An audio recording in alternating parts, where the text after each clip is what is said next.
Imam Warith Deen Mohammed, born in 1933 and passing in 2008, was the seventh son of Elijah Muhammad.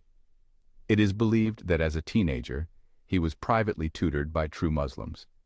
He went through internal conflicts with not only his father but also with Louis Farrakhan and others within the Nation of Islam. He was appointed by his father as his heir to the leadership of the Nation of Islam in 1975. It is then that he launched a movement to change the Nation of Islam and its beliefs to be true Islamic beliefs. He was assisted by Muhammad Ali in attracting others to the organization. Imam Warith Deen Muhammad's pursuit of facilitating true Islamic education for hundreds of his followers was heightened when he sent a few hundred leaders of the organization to perform Hajj. He established connections with other immigrant Muslim leaders and organizations, especially MSA and ISNIA. Imam W.D. Muhammad traveled throughout the country, wherever his followers lived, to help them learn the true teachings of Islam. There is arguably no one in the history of America who brought a comparable number of people into the fold of true Islam in such a relatively short period of time. Then the Immigration Act of 1965 caused the USA Muslim population to increase from 200,000 in 1951 to over 1 million in 1971. These immigrants had not come in as missionaries. They had, instead, by and large, come to the USA looking for better educational and economic opportunities.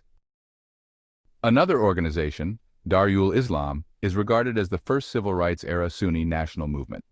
The Darul Islam movement grew out of the Brooklyn-based State Street Mosque. The State Street Mosque was established in 1939 by Grenadian Sheikh Daoud Faisal. Founders of the Darul Islam movement, the Dar, regularly attended the State Street Mosque before leaving to establish the Dar in 1962. Headquartered in Yasin Mosque on Herkimer Place in Brooklyn, the DR thrived as a national organization with chapters in the Caribbean. The membership of the Dar was based on Bay'ah, pledge of allegiance to the national emir through Bay'ah to local emirs. The organization was based on the leadership's understanding and literal interpretation of the Quran and Sunnah. The organization's men wore mostly traditional or modified versions of Arab garb and followed a literal interpretation of the Sunnah. Imam Yahya served from 1968 until 1979 when the movement was taken over by Pakistani mystic Sheikh Mubarak Ali Jilani. Founded in 1980 as Al-Fuqara and later named Muslims of America, Sheikh Jilani's movement effectively dismantled the movement, splitting the DR's membership between loyalists to Sheikh Jilani and those committed to the original mission of the Dar. Of those refusing to follow Jilani, Imam Al-Amin Abdul Latif, longtime Dar member in New York, headed the northern wing of Al-Ummah, the new name for the former Darul Islam movement. Imam Jamil Al-Amin, founder of the Community Masjid in Atlanta and member of the Dar movement since his Shahada in 1971, was named the southern leader of Al-Ummah. The Brooklyn-based Darul Islam movement, in conjunction with its renamed successor, Al-Ummah, is the first African-American Sunni organization to organize and sustain chapters across the United States for over 5 decades. Members of the organization practiced a strict interpretation of Sunnah, which they believed to be appropriate in the American context. DR members were a visible alternative for black community residents to the bow tie-wearing men of the Nation of Islam. For decades, immigrant Muslims were not easily identifiable as Muslims in the streets and neighborhoods of this country. The organization encouraged entrepreneurship among its members, resulting in the establishment of many businesses throughout the country. Individual members also started cottage industries like making, packaging, and selling incense and oils on the streets and in other public venues. The Darul Islam was the first Sunni Muslim organization to establish and maintain a decades-long prison program, especially in New York. Hundreds, if not thousands, of shahadas were administered in the nation's jails and prisons at the hands of Dar volunteers. To a certain degree, the Dar failed to fully incorporate the Muslim intelligentsia into its leadership structure and membership. The group was characterized by many as having an anti-intellectual approach to incorporating new ideas and approaches. The DR created a generational issue through its wide practice of polygyny.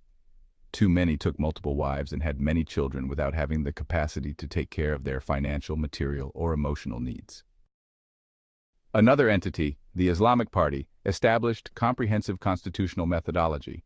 The Islamic Party was a homegrown Islamic movement in North America from 1971 to 1980, and as the Islamic Party and Islamic People's Movement in Central America and the Caribbean from 1980 to 1991. Its founder, Yusuf Muzaffaruddin Hamid, was an aspiring jazz musician who got exposed to Islam through his interaction with African-American jazz musicians in New York City, and the literature of Ahmadiyya movement, which, along with the doctrine of the Nation of Islam, was the only version of Islam systematically propagated nationally to African Americans in the 1960s. He embraced Islam at the age of 17. He then studied Islam extensively, voraciously reading any available English language material within his grasp. From 1965 to 1969, Muzaffaruddin traveled throughout the Muslim world. He met numerous leaders of the Islamic movement in Egypt, Malaysia, Tunisia, Pakistan, and West Pakistan before the establishment of Bangladesh. While in Pakistan, Muzaffaruddin was a houseguest of Maulana Abul Ala Maududi. He then launched a dawah effort and gathered anyone he could. In 1969, Masjidul Ummah was established by Muzaffaruddin and other local Muslims in a 3-story house near Howard University. Muzaffaruddin was elected the Imam of the newly established masjid. Muzaffaruddin returned to the United States with the intention of establishing an Islamic movement like what he had seen in Pakistan and Egypt. But the concept of Islamic movement had to first be introduced and generally understood by others. He traveled to various parts of the USA to establish contacts with like-minded Muslims. A document entitled the Declaration of the Federation of Muslim Communities was issued by imams and Muslim leaders from Washington, D.C., Pittsburgh, Akron, Ohio, New York, and Chicago, which would create increased cooperation and coordination and provide foundational principles for Muslims in these various parts of the U.S. This document laid the foundation of what became the Islamic Party in North America. In December 1971, the concept of the Islamic Party was developed. Imam Muzaffaruddin sent out an invitation to the Muslims he knew in various cities to come to D.C. with the purpose of forming a national movement. On December 31, 1971, these plans materialized and the Islamic Party was established. Around this time, Najib Abdul Haq, Imam Muzaffaruddin's most trusted advisor until his death from leukemia in 1991 in Honduras, embraced Islam. The party experienced a period of rapid growth in the country, with branches in different cities in its early stage. In 1978, the Islamic Party in North America changed its name to the Islamic People's Movement, as they expanded their work in the Americas, St. Croix, Barbados, Guyana, Trinidad and Tobago, Dominica, and other places. Due to strong government opposition faced by the Islamic People's Movement, particularly in Dominica, most members moved back to the USA in 1984. Islamic Party was based on all the components one can think of for a movement. It had a syllabus-based educational tarbiyah program for its members. A large number of young adults embraced Islam and joined the party.